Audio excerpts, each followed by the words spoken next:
एक रात एक व्यक्ति अकेले घर में था। वह सचमुच अपने आप को अकेला महसूस कर रहा था, क्योंकि उसके घर के आसपास कोई नहीं था।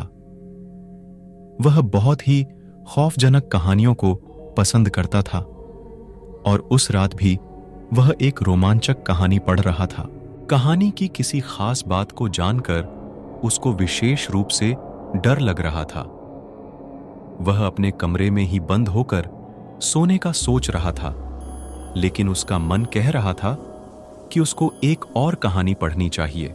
वह अपने बेडरूम के दरवाजे को खोलकर नीचे रहने वाली पुस्तकों की ओर देखने लगा। बहुत सारी पुस्तकों के बीच एक अत्यंत पुरानी पुस्तक उसका ध्यान आकर्षित कर रही थी।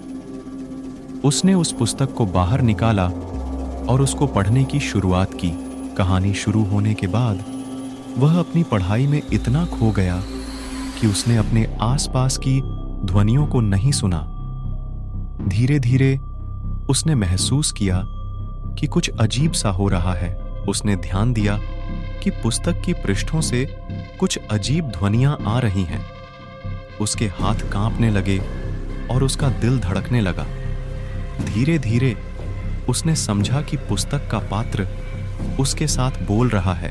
पुस्तक की पृष्ठों से एक अत्यंत भूतिया स्वर सुनाई देने लगा और वह सुन्न बजरी स्थिति में पड़ गया। अचानक उसके सामने एक विशाल भूत उभरा, जिसने उसको आंखों से गाली देना शुरू किया। व्यक्ति को भयानक डर लगा, लेकिन वह अपने हिम्मत को हार नहीं माना। उसने एक समाधान सोचा और अचानक वह पुस्तक को खोलकर एक पुरानी कविता पढ़ने लगा।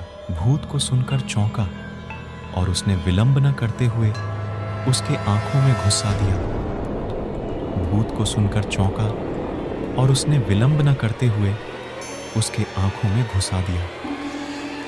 भूत डर गया और लापरवाही में पुस्तक को छोड़कर भाग गया। पार्शल अंत के साथ समाप्त किया। उसने ध्यान दिया कि किताब के अंत में एक छोटी सी नोट लिखी गई थी। भूतों की ताकत उसी जगह में होती है जहां हम उन्हें शक्तिशाली मानते हैं। उस दिन से व्यक्ति का विश्वास बदल गया।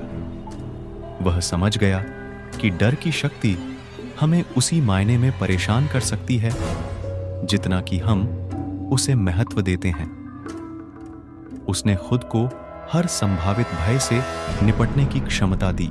इस हॉरर कहानी का अंत न केवल रोमांचक बल्कि विचारशील भी था, जो लोगों को डरावनी कहानियों के पीछे छिपी हुई सत्यता की पहचान कराता है।